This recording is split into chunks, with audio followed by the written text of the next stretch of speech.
might think is a violation. Another general challenge is having the resources and the ability to enforce. Trained law enforcement personnel, that is one of the keys in being able to enforce. And that's a resource, having trained law enforcement personnel. And that's more than just the law enforcement officers knowing how to put handcuffs on or take people down or operate a boat or operate the electronics or drive an ATV. It is knowing how to conduct interviews. Some of the very important basic skills, how to ask questions, how to record that information, people's statements, preserve evidence. It's preserving people's statements. It is preserving physical evidence. And then turning all of that into reports, detailed reports that then go to prosecutors so cases can get charged. So trained law enforcement is so critical. Also, more tangible resources that law enforcement agencies need to be able to do their jobs: patrol boats, aircraft, vehicles, and also just having an agency framework that's developed to support field personnel. Having agency framework, that is some things as simple as having good flow communications between the officers, agents, and the supervisors. So cases move along, cases get reviewed, proper channels to get the cases go to the attorneys.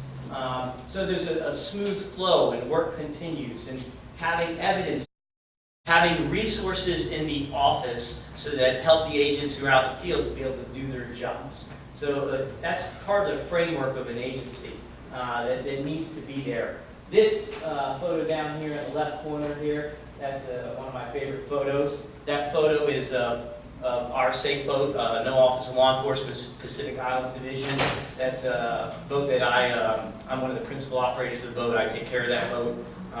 It's 36 feet long about, and that's Rabbit Island, shown right behind it. That's a state marine reserve. It's a protected area. We get involved there because a lot of monk seals like to go up on the beach there, and unfortunately we get ocean users who like to want to get close to the monk seals and go be with them, and so we patrol them there. And and then another general challenge area for doing marine protected enforcement is having regulations that are practically enforceable. Practical enforceability. That means that, that basically the law enforcement can actually do something with those regulations. And a lot of times, you might have regulatory offices working with scientists and they want to address a certain problem area, and that's good. But sometimes there's not enough focus on what, at the end, law enforcement are going to be able to do with those regulations. Can you actually work with those regulations? And sometimes law enforcement is not involved early enough in the process when regulations are made, and the law enforcement always need to be in that process. They should be in that process from early on.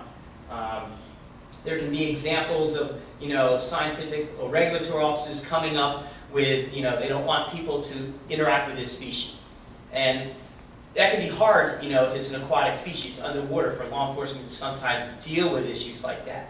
So sometimes things such as maybe permits, if they're going to allow a certain amount of interaction with certain species, maybe a permitting system where basically only so many permits would be issued out. And then if individuals are in there interacting with species and they don't have a permit, it can be an easier way for law enforcement to deal with the situation if people don't have a permit. Or time area closures if you just want to keep people out at certain times. So how regulations are written affects how practical enforcement is going to be able to be.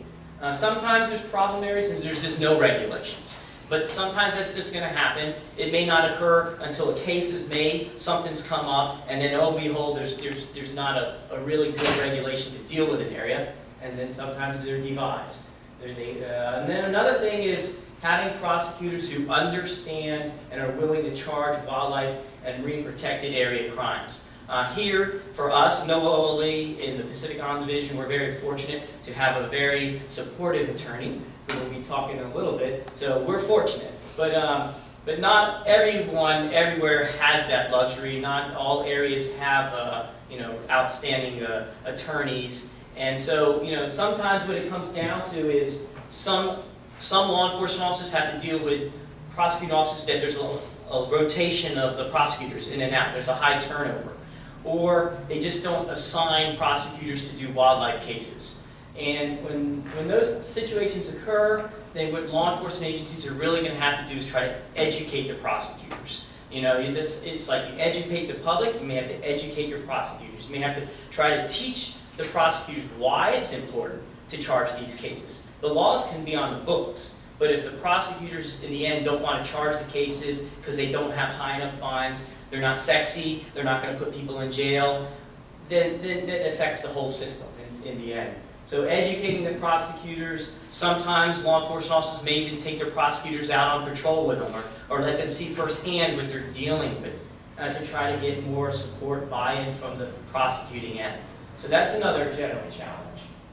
Now I'm going to kind of just go into nearshore marine protected enforcement. You see I listed up here some advantages and disadvantages of basically doing enforcement in marine protected areas that are near to shore. So I'm going to go into some of these in more detail, but greater potential for witnesses is an advantage when it's close to shore. Greater ability to respond to the area of interest and get back up. So law enforcement can get out to the ones that are close to shore easier, and you can get back up. Makes it a lot better for law enforcement. Disadvantages, when you have also greater witnesses in those areas, which is an advantage, when there's more public interaction. The flip side of the coin is you're going to have more violators. People are the ones who commit violations. And so human interaction is going to cause more violations. It's going to cause more of a drain on enforcement resources. So it's kind of a double-edged sword when you have marine protected areas close to shore. But that's the way it is. And also, when you have marine protected areas close to shore, and you want to institute restriction schemes and come up with laws, you're going to run into more resistance sometimes from the public, because basically that's my area that I've fished. My family's done it for generations. I have the right to do this. Don't limit me. Who are you to tell us, government, that we can't do this here anymore? You know, you're going to run into that, and so it's going to be an education approach. It's going to be trying to bring in those groups, educate them why it's important, you know, why regulations need to be made, why restrictions need to be made in these areas, to basically get their buy-in and support from some of these local villages, local communities it's going to affect. And you know, if you're successful in that, then those local villages, communities, people, they may become your biggest proponents and some of your future witnesses. So it's a disadvantage, but it can be turned to an advantage. You know, so here we go, a little more on witnesses. So, near-shore marine protected areas, you're going to have more witnesses, but it's important with the witnesses that for the public to educate them. We spend time on this. We go out in my office and we sometimes participate in public events or fairs, or sometimes we just go around the docks and talk to people around the harbors. And you want to talk to people about, if you have motivated individuals who want to document violations, you want to teach them about how to document violations. They got to know about the who, what, when, where, how. If they're going to want to write stuff down, how to document photographs, those details that are important. And they would help law enforcement if an individual wants to document a violation.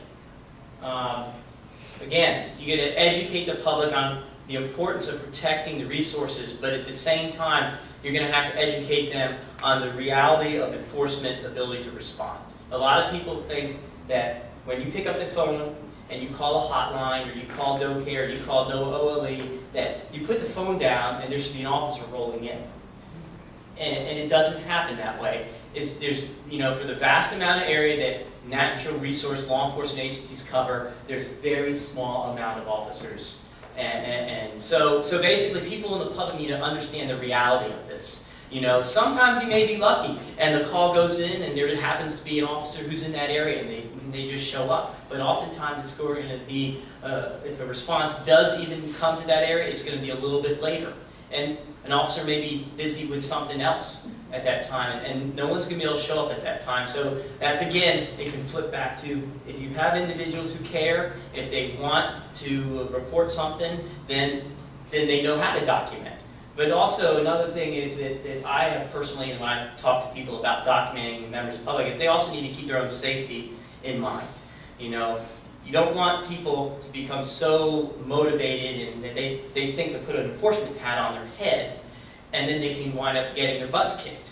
Or they get in a fight or something. Someone gets offended that they're pulling out a camera and taking a photo in someone else's face. So people have to use common sense, the public, when you're talking about documenting violations. Their safety should be number one in their mind. And then basically, if they can safely document a violation, if they can safely get the license plate number off of someone's vehicle or a boat number, well, that's all good. But safety is always important. And then volunteer networks. This is another type of witness group. Volunteer networks can be great for law enforcement agencies. Sometimes law enforcement agencies have their own volunteer networks, but oftentimes it's other parts of like the regulatory scientific agencies that will have volunteer networks. Like NOAA has monk seal volunteer networks, and we have been involved in, and I have talked with members of those volunteer networks, and we talk to them about what their roles should be, these volunteers in these networks. Sometimes good intentions can go a little bit too far, and sometimes volunteers in networks might become a little bit too more enforcement focused. They're there to protect the species, to observe, to watch.